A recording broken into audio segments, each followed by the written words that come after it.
Pervez Khattak, ministers, خواتین و حضرات، آج پختونخوا کے لیے تو خاص طور پہ، لیکن پاکستان کے لیے ایک بڑا خوشائن دن ہے، اور میں اس کی وجہ آپ کو یہ بتاتا ہوں کہ اس کے دو پہلو ہیں۔ ایک تو یہ special economic zone industrial park بن رہی ہے، اور فیوچر پاکستان کا انڈسٹریلائزیشن میں ہے۔ یعنی اگر ایک قوم کی دولت میں اضافہ ہونا ہے، ویلتھ کریشن ہونی ہے، تو وہ انڈسٹریلائزیشن کے بغیر نہیں ہو سکتی۔ اور دوسری اس کی خوشی کی بات یہ ہے کہ ہماری یہ جو رشیا کا اکنامک زون ہے، اس کی کولیبریشن یہ سی پیک کے اندر آتا ہے، یعنی جو چائنا پاکستان اکنامک کوریڈور کا حصہ ہے۔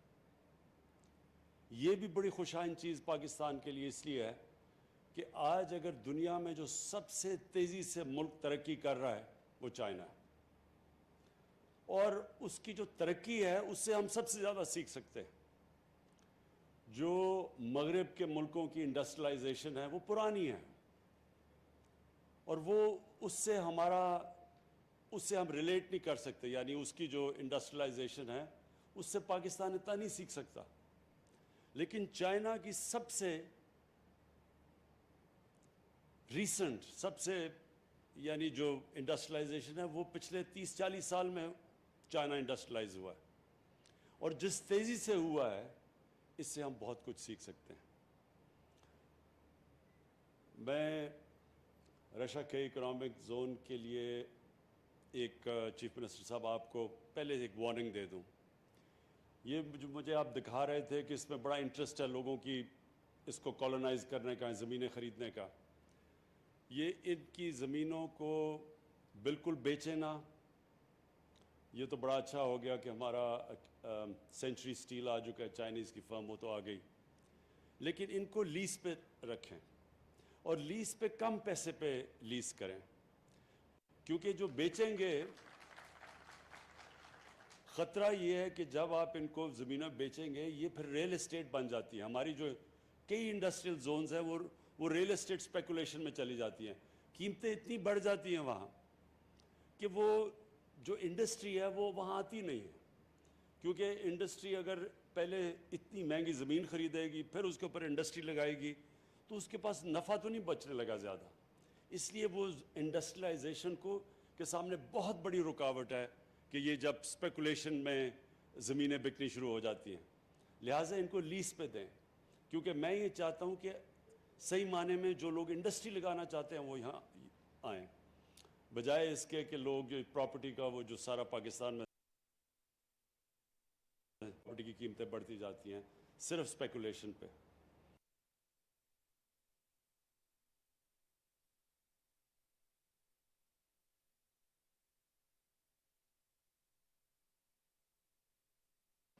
جب سے پچھلے 50 سال سے، اس سے پہلے پاکستان بڑی تیزی سے انڈسٹریلائز ہو رہا تھا۔ ہمارا مسئلہ یہ رہا کہ ہم نے ایکسپورٹس کے اوپر توجہ نہیں دی۔ اب جب تک آپ دوسری دنیا کو چیزیں زیادہ بیچیں گی نہیں، آپ کی دولت کیسے بڑھے گی؟ تو اگر آپ کی ایکسپورٹس نہیں بڑھتی تو ملک کی دولت تو نہیں بڑھنے لگی۔ اور صرف ہم اگر اپنی اناج بیچیں، گندم بیچیں، چینی بیچیں یا چاول بیچیں، اس سے تو پاکستان امیر نہیں ہونے لگا۔ ہماری جو اوسط آمدنی ہے اس سے تو اوپر نہیں جائے گی۔ تو چائنا سے جو ہم سیکھ سکتے ہیں، انہوں نے جو انڈسٹریلائز کیا، انہوں نے جو انڈسٹریلائزیشن تھی، انہوں نے خاص توجہ اپنی ایکسپورٹس پہ دی۔ ان کی جو اسپیشل زونز بنی انڈسٹری کی، وہ اس میں صرف شروع میں ایکسپورٹ کے لیے انہوں نے دنیا سے انڈسٹریز کو کہا کہ آ کے یہاں سے ایکسپورٹ کرو، اور ادھر سے ان کی ڈیولپمنٹ شروع ہوئی۔ ہم نے کبھی بھی ایکسپورٹس کے اوپر توجہ نہیں دی۔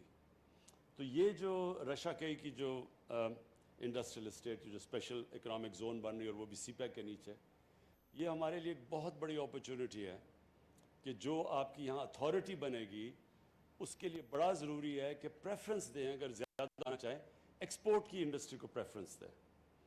اور دوسری چیز، کہ ون ونڈو آپریشن، کیونکہ آپ نے اب اتھارٹی بنائی ہے، اس کا مقصد ہی یہ ہے کہ جب ایک انویسٹر آتا ہے اس کے لیے آسانیاں پیدا کریں. جتنا انویسٹر کے لیے آسانیاں پیدا کریں گے اتنے زیادہ انویسٹر آئیں گے. ہمارے اب تک بدقسمتی سے ہم انویسٹر فرینڈلی کنٹری نہیں رہے. ہم انویسٹرز کے لیے آسانیاں نہیں ہم نے پیدا کی. سمپل یہ لاجک یہ ہے کہ ایک انسان، میں اگر اب میرے پاس پیسہ ہے اور میں کچھ کاروبار شروع کرنا چاہتا ہوں تو میں کاروبار تو تب شروع کروں گا اور اس میں سے مجھے نفع ملے گا.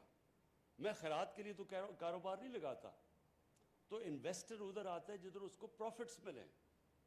تو پروفٹس ملنے کے لیے گورنمنٹ کا کام ہے ان کے لیے آسانیاں پیدا کریں، اور یہ جو اسپیشل اکنامک زونز ہیں ان کے اندر انسینٹیوائز کریں. اس وقت چائنا کے اندر بہت ان کی انڈسٹری ہے، کیونکہ ان کی جو لیبر کی قیمتیں ہیں جو وہ اتنی اونچی بڑھتی جا رہی ہیں کہ ان کی بہت سی انڈسٹری ہیں جو اب دوسرے ملکوں میں جا رہی ہیں جدھر مزدوروں کی کم قیمت ہے، یعنی لیبر کی تنخواہیں کم ہیں. بنگلہ دیش جا رہی ہیں، ویتنام جا رہی ہیں. تو ہم پوری اب کوشش کر رہے ہیں، میری گورنمنٹ پوری کوشش کر رہی ہے کہ ہم ان کو وہی انسینٹیوز دیں تاکہ وہ بجائے ادھر جانے کے پاکستان آئیں.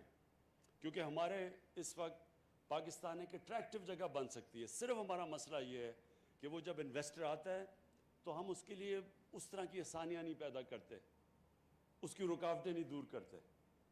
تو وہ بھی ہماری پوری اب بورڈ آف انویسٹمنٹ کے ساتھ ہم بیٹھ کے، اور میں خود پرائم منسٹر آفس خود، اب ہماری پوری کوشش یہ ہے کہ جو ایک تو انسینٹیوائز کریں تاکہ ہم اٹریکٹ کریں باہر سے بھی، اپنے لوگوں کو بھی، اپنے جو انڈسٹری لگانے والے ان کو بھی ہم اٹریکٹ کریں اور ان کو انسینٹیوائز کریں. کوئی ضرورت نہیں کہ پاکستانی جا کے اب دبئی میں بھی فیکٹریاں لگا دیتے ہیں، بنگلہ دیش بھی چل کے ملیشیا چلے جاتے ہیں. تو پاکستان میں کیوں نہیں انویسٹ کرتے؟ اور اس کی بہت بڑی وجہ یہ ہے کہ ہماری ذہنیت ابھی تک یہ نہیں رہی کہ ہم انویسٹر کو اٹریکٹ کریں. اور اس کو اتنے ہم چکر دیتے ہیں، وہ کبھی اس آفس میں، کبھی فلانے آفس میں، کبھی کوئی رکاوٹ آ جاتی ہے اور وہ پھر اینڈ میں چھوڑ کے چلے جاتے ہیں. تو میری پوری کوشش یہ ہے کہ میری گورنمنٹ کی اب سوچ ایسی ہو کہ سب سے زیادہ بڑا وی آئی پی وہ ہے اس ملک میں جو نوکریاں پیدا کرتا ہے، جو ملک کی ایکسپورٹ بڑھاتا ہے، جو انڈسٹری سیٹ اپ کرتا ہے. اس کے لیے ہم اس کے لیے آسانیاں پیدا کریں. اور آپ دیکھیں گے کہ جتنا اللہ نے ہمارے ملک میں نعمتیں بخشی ہیں، جو پوٹینشیل ہے، یہ لوگوں کو اندازہ نہیں ہے اب اس وقت. اب یہ دیکھیں کہ ہمارے جو حالات تھے آج سے 2.5 سال پہلے، پاکستان بینکرپٹ تھا. ہمارے پاس فورن ایکسچینج ریزروز میں اتنا پیسہ نہیں تھا کہ جو ہم نے قرضوں کی قسطیں دینی تھیں، جو ہم نے باہر کی لائبلٹیز تھیں، پیمنٹس کے لیے ہمارے پاس پیسہ نہیں تھا. اور بڑی مشکلوں سے ہم نے وہ وقت گزارا. ہمارے دوست ملک، جس میں سب سے پہلے چائنا، پھر سعودی عربیہ، پھر یو اے ای، یہ اگر ہمیں اس وقت فنڈ نہ کرتے تو پاکستان تو بینکرپٹ ہو گیا تھا. ہم ڈیفالٹ کر گئے تھے اپنے جو لائبلٹیز تھی. اور ڈیفالٹ کا مطلب یہ، تاکہ لوگوں کو سمجھ آ جائے، ڈیفالٹ کا مطلب یہ ہوتا ہے کہ آپ کا جو کرنسی ہے وہ گر جاتی ہے، کیونکہ اب باہر سے انفلوز بند ہو جاتی ہیں، ڈالرز آنے کم ہو جاتے ہیں. اور جب روپیہ گرتا ہے تو جس طرح ہم نے دیکھا ساری چیزیں مہنگی ہو جاتی ہیں ملک میں. ساری امپورٹس، جو بھی بجلی، تیل، پٹرول، دالیں، گھی، یہ سب مہنگا ہو جاتا ہے. تو ملک میں غربت پیدا ہو جاتی ہے. تو اللہ کا بڑا کرم ہے کہ وہ بڑے مشکل وقت سے ہم نکلے. اس کے بعد ہم نے اپنی اکانومی کو سٹیبلائز کیا اور لوگوں کو بڑی دشواریوں کا سامنا کرنا پڑا. عوام کے لیے، گورنمنٹ کے لیے وہ آسان ٹائم نہیں تھا. میں سمجھتا ہوں کہ میری زندگی کا وہ سب سے مشکل ٹائم تھا، وہ جو ہم نے 1.5 سال گزارے. پھر جیسے ہی اس سے نکل رہے تھے کرونا آ گیا. اور کرونا کا آپ دنیا میں دیکھیں کہ جدھر جدھر کرونا نے دنیا میں تباہی مچائی ہے، ہمیں تو ہاتھ اٹھا کے اللہ سے شکر ادا کرنا چاہیے کہ ہمارے ملک کو جس طرح ہم نکلیں کرونا سے، شاید ہی دنیا میں 3-4 ملک ہیں کہ جو پہلے مشکل حالات میں تھے اس کے باوجود کرونا سے جس طرح وہ نکلیں. اللہ نے کرم کیا، ہماری پالیسیز تھیں. این سی او سی کو میں خاص طور پہ، وہ ہمارا تھنک ٹینک بیٹھا ہوا تھا، ہر روز جائزہ لیتا تھا. لیکن ہم نے سب سے بڑا فیصلہ یہ کیا کہ ہم نے بڑی جلدی فیصلہ کیا کہ ہم نے لاک ڈاؤن نہیں لگانا. کیونکہ لاک ڈاؤن سے غربت پیدا ہوتی ہے، غریب کچلا جاتا ہے، امیر ملکوں میں بھی غریب لاک ڈاؤن سے کچلے گئے ہیں۔ تو ہمارا ملک تو پہلی مشکل حالات میں تھا۔ اگر ہم جو ایک وقت پر بہت بڑا پریشر ڈال رہے تھے کہ جی لاک ڈاؤن لگا دو، کہ ایف آئی آر کاٹو کہ عمران خان کی وجہ سے لوگ مر رہے ہیں، وہ اگر پریشر میں آ کے لاک ڈاؤن لگا دیتا تو ہمارا وہ حال ہونا تھا جو آج ہندوستان کا حال ہے، کہ نہ کرونا سے بچنا تھا، کیونکہ غریب لوگوں کو، آپ بھوکے لوگوں کو تو آپ لاک ڈاؤن نہیں کر سکتے۔ آپ آدمی کو کہیں گے جی ہم آپ کو اس لیے بند کیا ہوا ہے کیونکہ بیماری نہ لگ جائے، لیکن وہ بھوک سے مر رہا ہے، وہ کتنی دیر اندر کمرے میں اپنے 4-5 بچوں سے اور فیملی سے بند رہے گا؟ وہ ہو ہی نہیں سکتا۔ ہندوستان میں انہوں نے کوشش کی، وہ نہیں ہوئی، تو کیسز بھی بڑھتے گئے، غربت بھی بڑھتی گئی۔ تو ہم نے جب فیصلہ کیا، اپنے لوگوں کو غربت سے بھی بچایا، اکانومی ہم نے بڑی جلدی کھول دی، کنسٹرکشن بڑی جلدی کھول دی، ہم نے اپنے ایگریکلچر کو بالکل روکا نہیں، اور ساتھ ساتھ ہم نے وہ جو سلیکٹیو جس کو کہتے ہیں سمارٹ لاک ڈاؤن، اس سے اپنے لوگوں کو بھی بچا لیا۔ اور آج اللہ کا کرم ہے کہ ہمارے سارے مخالف خود حیران پھر رہے ہیں کہ یہ ہوا کیا ہے کہ ایک دم تقریباً 4% گروتھ ریٹ پاکستان کی جو ابھی نظر آئی ہے، وہ سب کو، کیونکہ انہوں نے پہلے تو اتنی تنقید کی تھی کہ ملک تباہ ہو گیا، تو وہ سارے حیران بیٹھے ہیں، وہ کہتے ہیں جی جھوٹ بول رہے ہیں، یہ 4% گروتھ ریٹ ہی نہیں ہے۔ تو میں ان کو یہ کہتا ہوں کہ میں وہ کیپٹن تھا جو نیوٹرل امپائر لے کے آیا تھا۔ ہم دھاندلی سے جیتنے والے نہیں ہیں، ہم نیوٹرل امپائر سے جیتنے والے ہیں انشاءاللہ۔ یہ ایک بڑی خوشائن چیز ہے، ملک اب اس راستے پہ نکل گیا کہ آپ دیکھیں گے کہ ہماری انڈسٹری بھی بڑی تیزی، لارج سکیل مینوفیکچرنگ تیزی سے گرو کر رہی ہے۔ یہ سب سے بڑی انڈیکیٹر ہوتا ہے کہ ملک اب آگے، ملک کی دولت بڑھ رہی ہے۔ ہماری جو ایگریکلچر ہے اس کے اندر تاریخ بنی ہے، کیونکہ ہم نے کیا کیا کہ ہم نے جو سب سے بڑا فیصلہ کیا کہ جو ہمارے کسان تھے، ہم نے ان کو کہا کہ جو یہ شوگر ملز، یہ ایک سال تک پیسے نہیں دیتی تھی جو کاشتکاروں کو، اور پھر یہ جو ان کو پرائس بھی ہوتا تھا، اگر 180 روپیہ پرائس فکس کیا گیا گنے کا، تو وہ 180 بھی نہیں دیتی تھی، وہ ایک ورڈ یوز کرتے ہیں کٹوتی ہوتی تھی بیچ میں سے، وہ 120 پہ ان کو کیش پہ کر دیتے تھے۔ ہماری گورنمنٹ نے ان کو کہا کہ آپ نے فوری طور پہ پیسہ بھی دینا ہے اور پوری قیمت دینی ہے۔ اس قیمت سے اور جلدی پیسے ملنے سے جو پیسہ گیا کسانوں کے پاس، انہوں نے اپنی زمینوں پہ لگایا۔ اس باری ریکارڈ پیداوار چاول کی، مکئی کی، گندم کی، گنے کی ریکارڈ پیداوار ہوئی ہے۔ تو ریکارڈ پیداوار اور پیسے بھی ریکارڈ ملے ہیں ان کو، اس کی وجہ سے خوشحالی آئی ہے۔ سارے دیہاتوں کے اندر ٹریکٹرز کی ریکارڈ سیل ہوئی ہے، موٹر سائیکلوں کی سیل ہوئی ہے، گاڑیوں کی سیلز ہوئی ہیں، فرٹیلائزر یعنی کھادوں کی سیل ریکارڈ ہوئی ہے۔ اس سے ہوا کیا ہے کہ سارے ملک کی اکانومی اٹھنی شروع ہو گئی ہے، اور ساتھ انڈسٹری بھی چل پڑی ہے۔ تو آگے میں اپنی قوم کو یہ بھی کہنا چاہتا ہوں کہ بڑا انشاءاللہ اچھا وقت آ رہا ہے۔ ہمارا ملک وہ جو بڑے مشکل وقت سے تھا، میں جو لوگوں کو کہتا رہتا تھوڑا صبر کرو، گھبرانا نہ، لوگ گھبرا جاتے تھے، کیونکہ زندگی کبھی سٹریٹ لائن میں تو جاتی نہیں ہے، اونچ نیچ ہوتی ہے زندگی میں۔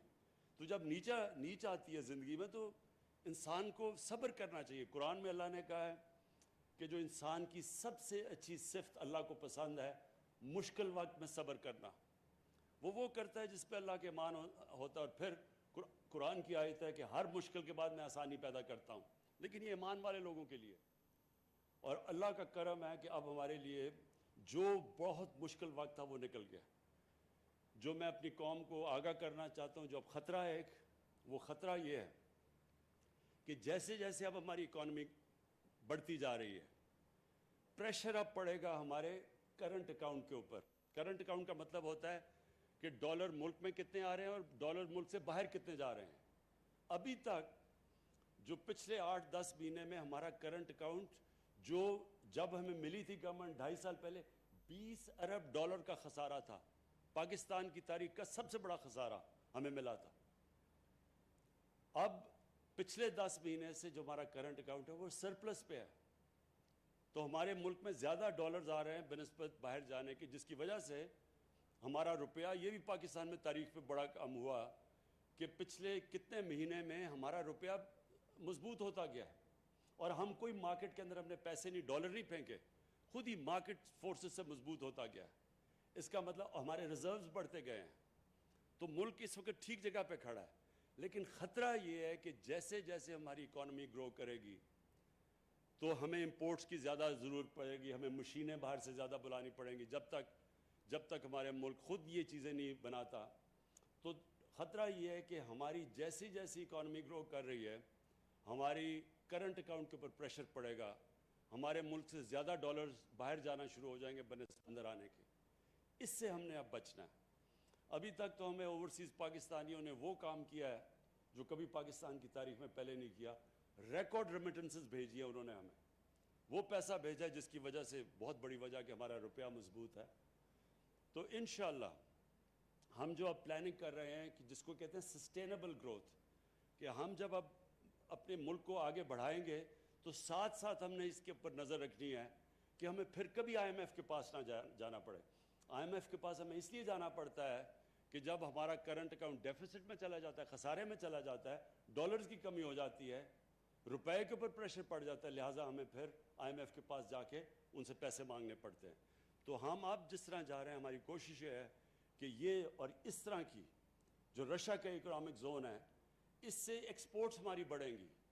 تو ہم نے وہ پیریڈ جب تک ہماری ایکسپورٹس بڑھتی نہیں ہیں، اس سطح پہ ہم نے پوری کوشش کرنی ہے کہ ہم نے ہر طرح اور زیادہ تر ہم ریمیٹنسز اوورسیز پاکستانی سے، اور ہم ان کو انسینٹیوائز کریں گے کہ بینکوں کے تھرو وہ اپنا پیسہ بھیجیں۔ اس سے یہ ہوگا کہ جب تک ہماری ایکسپورٹس، جس طرح یہ رشیا کا اور بھی ہم نے اکنامک زونز جو سی پیک کے بیچ میں بنائے ہوئے ہیں، اب جو اگلا فیز سی پیک کا ہے وہ یہ انڈسٹریل زونز کا ہے۔ پہلے تو کنیکٹیوٹی تھی اور پاور سیکٹر میں انویسٹمنٹ تھی، اب انویسٹمنٹ آ گئی ہے یہ اس کے اندر جو انڈسٹریل زونز ہیں، اور انڈسٹریل زون سے انشاءاللہ ایکسپورٹ شروع ہوگی، اور ایکسپورٹ سے پھر ہم بچ جائیں گے کہ جو ہر تھوڑی دیر کے بعد جب ہم اوپر جانے لگتے ہیں ہمارا کرنٹ اکاؤنٹ خسارے میں چلا جاتا ہے، پھر بریک لگ جاتی ہے، پھر ہمیں پیسے مانگنے پڑتے ہیں۔ تو انشاءاللہ انڈسٹریل زون سے ہم اتنی زیادہ ایکسپورٹ کریں گے کہ ہمیں پھر اس ٹریپ میں نہ پھنسنا پڑے۔ آخر میں پھر سے محمود خان آپ کو اور آپ کی ٹیم کو سب کو میں خراج تحسین پیش کرتا ہوں، کیونکہ آپ نے بڑی تیز کام کیا اس پہ یہاں پہنچنے کے لیے، اور مجھے پورا اس چیز کا علم ہے کہ ہمارے ملک میں ابھی عادت نہیں ہے کہ ہم انڈسٹری کو سپورٹ کریں اور کیسے ہم اس کو انسینٹیوائز کریں، تو ابھی بھی ہم رکاوٹیں ڈال دیتے ہیں۔ تو جو بھی آپ کو رکاوٹیں آئیں گی اس میں، آپ نے پلیز مجھے آگاہ کرنا ہے، اور میں آپ کو یقین دلاتا ہوں کہ ہم اب پوری فیڈرل گورنمنٹ کا مقصد ہی یہ ہے کہ ہم اپنے ملک میں انڈسٹری پروموٹ کریں، اور یہ جو بھی آپ کو مسئلے آئیں گے ہمارے سے اس میں رشا کئی میں، جدھر بھی آپ پھنسیں گے آپ ہمیں بتائیں گے، اور انشاءاللہ آپ کی ساری ہم رکاوٹیں دور کریں گے۔ بہت بہت شکریہ۔ وزیر اعظم عمران خان رشکئی اقتصادی زون کے کمرشل لانچ تقریب سے خطاب کر رہے